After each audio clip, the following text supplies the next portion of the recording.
The Federalist Papers number 56. The same subject continued, the total number of the House of Representatives.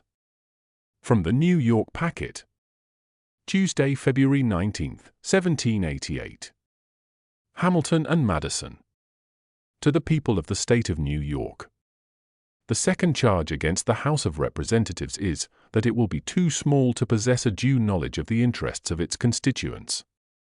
As this objection evidently proceeds from a comparison of the proposed number of representatives with the great extent of the United States, the number of their inhabitants, and the diversity of their interests, without taking into view at the same time the circumstances which will distinguish the Congress from other legislative bodies, the best answer that can be given to it will be a brief explanation of these peculiarities.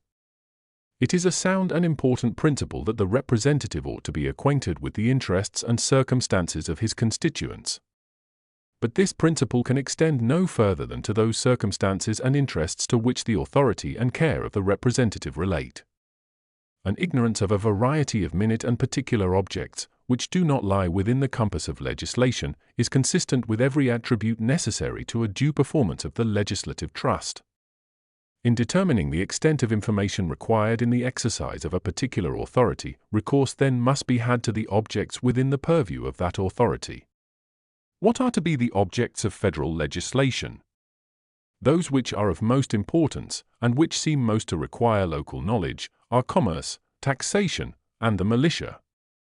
A proper regulation of commerce requires much information, as has been elsewhere remarked, but as far as this information relates to the laws and local situation of each individual state, a very few representatives would be very sufficient vehicles of it to the federal councils. Taxation will consist, in a great measure, of duties which will be involved in the regulation of commerce. So far the preceding remark is applicable to this object. As far as it may consist of internal collections, a more diffusive knowledge of the circumstances of the state may be necessary. But will not this also be possessed in sufficient degree by a very few intelligent men, diffusively elected within the state? Divide the largest state into 10 or 12 districts, and it will be found that there will be no peculiar local interests in either, which will not be within the knowledge of the representative of the district. Besides this source of information, the laws of the state, framed by representatives from every part of it, will be almost of themselves a sufficient guide. In every state there have been made, and must continue to be made, regulations on this subject which will, in many cases, leave little more to be done by the federal legislature than to review the different laws and reduce them in one general act. A skillful individual in his closet with all the local codes before him might compile a law on some subjects of taxation for the whole Union, without any aid from oral information, and it may be expected that whenever internal taxes may be necessary, and particularly in cases requiring uniformity throughout the states, the more simple objects will be preferred. To be fully sensible of the facility which will be given to this branch of federal legislation by the assistance of the state codes, we need only suppose for a moment that this or any other state were divided into a number of parts, each having and exercising within itself a power of local legislation. Is it not evident that a degree of local information and preparatory labor would be found in the several volumes of their proceedings, which would very much shorten the labors of the general legislature, and render a much smaller number of members sufficient for it? The federal councils will derive great advantage from another circumstance.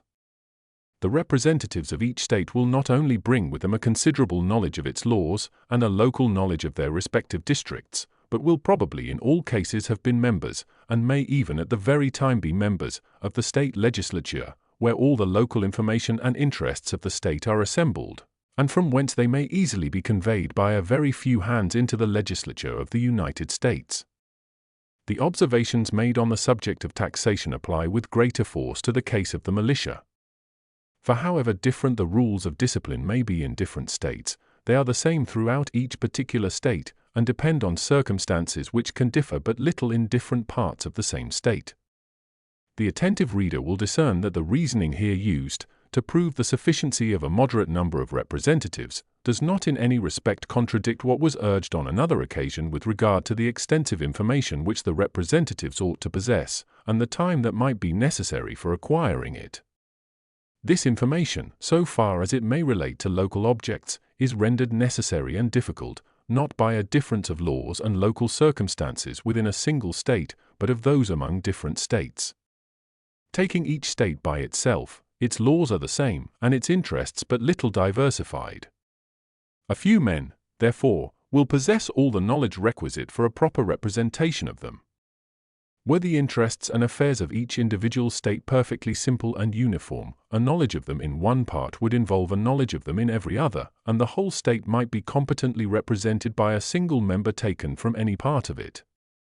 On a comparison of the different states together, we find a great dissimilarity in their laws, and in many other circumstances connected with the objects of federal legislation, with all of which the federal representatives ought to have some acquaintance.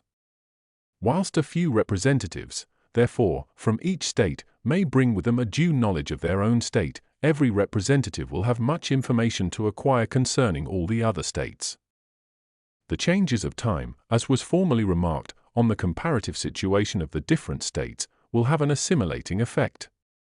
The effect of time on the internal affairs of the states, taken singly, will be just the contrary. At present some of the states are little more than a society of husbandmen. Few of them have made much progress in those branches of industry which give a variety and complexity to the affairs of a nation. These, however, will in all of them be the fruits of a more advanced population, and will require, on the part of each state, a fuller representation. The foresight of the Convention has accordingly taken care that the progress of population may be accompanied with a proper increase of the representative branch of the government. The experience of Great Britain, which presents to mankind so many political lessons, both of the monetary and exemplary kind, and which has been frequently consulted in the course of these inquiries, corroborates the result of the reflections which we have just made.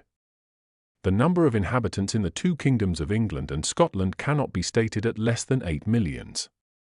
The representatives of these 8 millions in the House of Commons amount to 558. Of this number, 1/9 are elected by 364 persons, and 1/2 by 5,723 persons. It cannot be supposed that the half thus elected, and who do not even reside among the people at large, can add anything either to the security of the people against the government, or to the knowledge of their circumstances and interests in the legislative councils. On the contrary, it is notorious that they are more frequently the representatives and instruments of the executive magistrate than the guardians and advocates of the popular rights. They might therefore, with great propriety, be considered as something more than a mere deduction from the real representatives of the nation. We will, however, consider them in this light alone, and will not extend the deduction to a considerable number of others, who do not reside among their constituents, are very faintly connected with them, and have very little particular knowledge of their affairs. With all these concessions, 279 persons only will be the depository of the safety, interest, and happiness of 8 millions, that is to say, there will be one representative only to maintain the rights and explain the situation of 28,670 constituents in an assembly exposed to the whole force of executive influence, and extending its authority to every object of legislation within a nation whose affairs are in the highest degree diversified and complicated. Yet it is very certain, not only that a valuable portion of freedom has been preserved under all these circumstances, but that the defects in the British Code are chargeable, in a very small proportion, on the ignorance of the legislature concerning the circumstances of the people.